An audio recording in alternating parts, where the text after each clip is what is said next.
देश के भावी प्रधानमंत्री आदरणीय राहुल गांधी जी का, खड़गे साहब का और हमारे राम आदरणीय माननीय सम्मानीय हेमंत सोरेन जी का मैं आभार व्यक्त करता हूं। हमारे गार्जियन खड़गे साहब के साथ साथ मीर साहब, वेणुगोपाल सर, तमाम नेताओं का मैं आभार व्यक्त करता हूं कि एक महत्वपूर्ण जवाबदेही मुझे दी है। मैं कहना चाहता हूं, आपने देखा होगा कि लगभग 18% हमारी आबादी है। झारखंड में आदिवासियों के बाद सबसे बड़ी आबादी हमारी है और उस समाज को भाजपा ने नीचा दिखाने का काम किया। झारखंड में लगा ही नहीं कि हम मुसलमान हैं, हमारी आबादी है। कभी बांग्लादेश, कभी घुसपैठिया कह के हमें नीचा दिखाया गया। कभी कभी लगा कि झारखंड तो हमारा है ही नहीं, ये देश हमारा तो है ही नहीं। लेकिन फिर भी मैं बधाई देना चाहता हूं झारखंड की 3.5 करोड़ जनता का, जिन्होंने भाजपा के जो नाकाब इरादे हैं उनको बेनकाब किया और एक होकर, एक मुश्त होकर हमारा समाज ने वोट दिया और हम लोग सरकार में आए, सत्ता में आए। और उसके बाद राहुल गांधी जी, हेमंत सोरेन जी और मीर साहब ने, खड़गे साहब ने, एक अल्पसंख्यक जिसको भाजपा दिन रात गाली देती है, इतना गाली देती है हमें, हम बता नहीं सकते। सोशल मीडिया से लेकर, ट्विटर से लेकर, आप हर जगह चले जाइए, लगता है कि मुसलमान होना पाप है, अंसारी होना पाप है। उस समाज को कभी हमें दर्जी कहा जाता है, कभी हमें नीचा दिखाया जाता है, कभी कहता है गैरेज में काम करने वाला, कभी बुनकर नाम, कभी कहता है सिलाई करता है ये लोग। उस समाज को यदि किसी ने सम्मान दिया तो राहुल गांधी जी ने दिया, हेमंत सोरेन जी ने दिया। निश्चित तौर पर मैं कहूँगा कि अपने आवाम को कहूँगा, पूरे झारखंड वासियों को कहूँगा कि मैं एक डॉक्टर हूँ, MBBS डॉक्टर हूँ। इससे पहले भी राहुल गांधी जी, हेमंत सोरेन जी ने मुझे बहुत बड़ा विभाग दिया था, इस समाज को दिया था, ग्रामीण विकास विभाग। मैंने 3 महीनों में इतना अच्छा काम किया, राज्य का कायाकल्प मैंने कर दिया, बदल दिया पूरा। कोई मतलब आप बोल नहीं सकता है कोई कि इरफान अंसारी ने किसी के साथ नाइंसाफी किया। मैंने सत्ता पक्ष को हो या विपक्ष हो, सबका मैंने काम किया। 32 लाख बहनें JCLPS जो हमारे विभाग में आता था, मैंने सबको मौजूद करने का काम किया और एक मुश्त होकर मेरे कहने पर हम लोगों ने सरकार को लाने का काम किया। आज सरकार बनी तो मुझे स्वास्थ्य मिला है, हेल्थ मिला है और मैं डॉक्टर भी हूँ, MBBS डॉक्टर हूँ, MD डॉक्टर हूँ।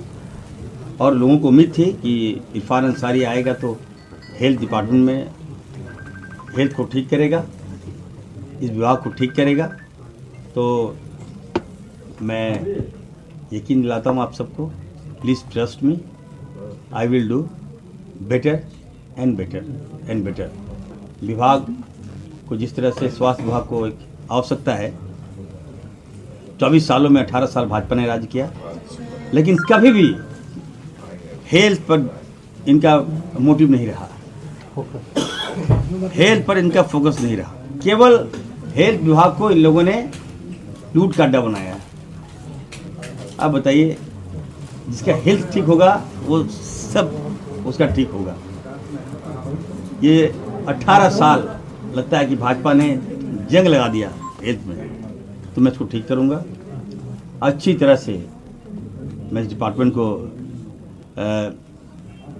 मैसेज दूंगा राज्य में कि यहाँ पर भी अच्छा हेल्थ हो सकता है, अच्छा स्वास्थ्य हो सकता है। लोग कह रहे थे कि दिल्ली के पैमाने पर आप झारखंड को हेल्थ डिपार्टमेंट ठीक कीजिए, झारखंड का हेल्थ डिपार्टमेंट ठीक कीजिए।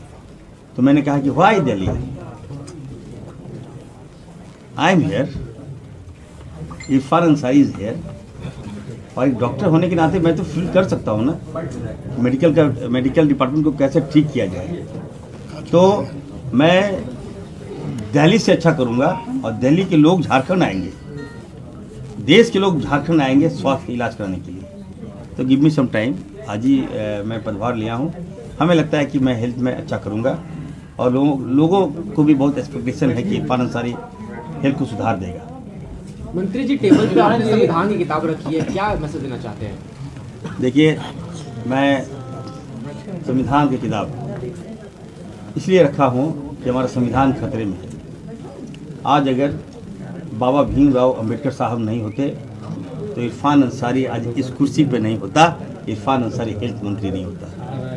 भाजपा ने जिस तरह से हमें नीचा दिखाया, संविधान को बदलने की बात कर रहा था भाजपा, मैं थैंक्स दूंगा राहुल गांधी जी को, जिसने देश के लोगों को आंखें खोल दिया और बताया कि संविधान तुम्हारे साथ है, तुमको घबराना नहीं है, कोई तुम्हारा बाल बांका नहीं कर सकता। आज अगर संविधान है तभी इरफान अंसारी इस कुर्सी पर है, तो निश्चित तौर पर मैं संविधान की किताब साथ में रखता हूँ। ये कितने दिन में ठीक कीजिएगा? कोई समय सीमा आप रखे हैं क्या?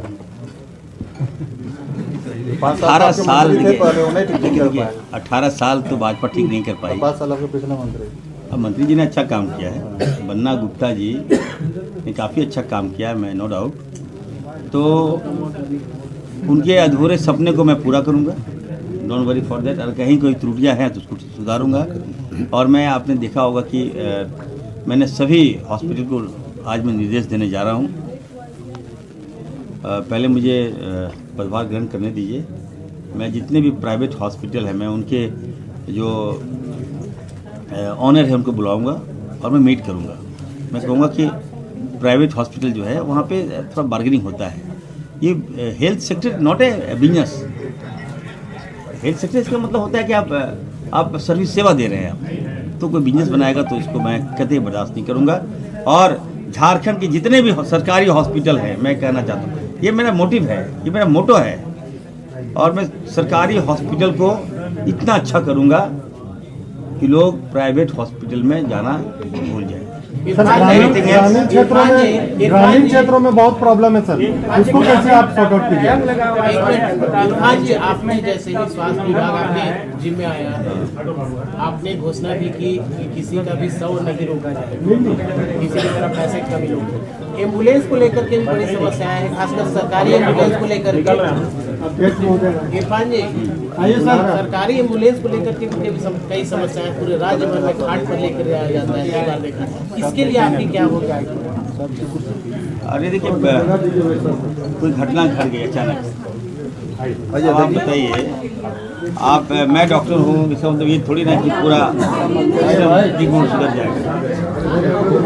कोई घटना घट गई अचानक, तो उसको हम लोग फर्स्ट रिलीफ कैसे देंगे? तो आप थोड़ी एम्बुलेंस के वेट कीजिएगा वहाँ, कि एम्बुलेंस आ जाए, बाइक एम्बुलेंस आ जाए। पब्लिक आता है तो पब्लिक भी डर जाता है कि बॉडी उठाए कि नहीं उठाए, कहीं उठाएंगे तो थाना केस कर देगा।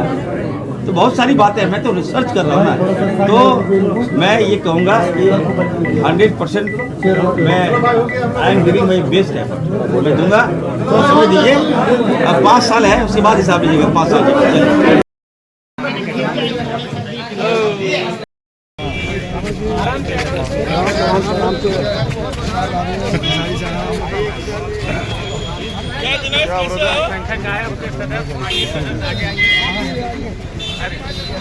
अरे छोटू आइए।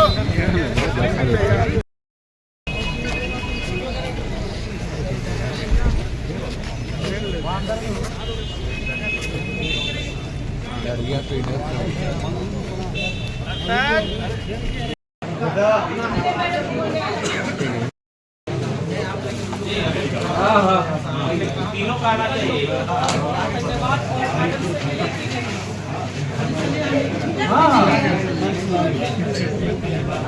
मिल लेते हैं, आइए।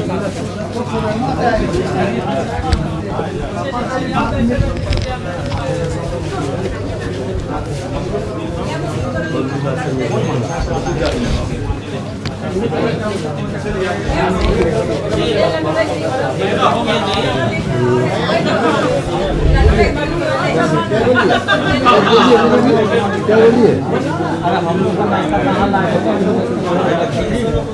आ गया, बढ़िया है हमारा।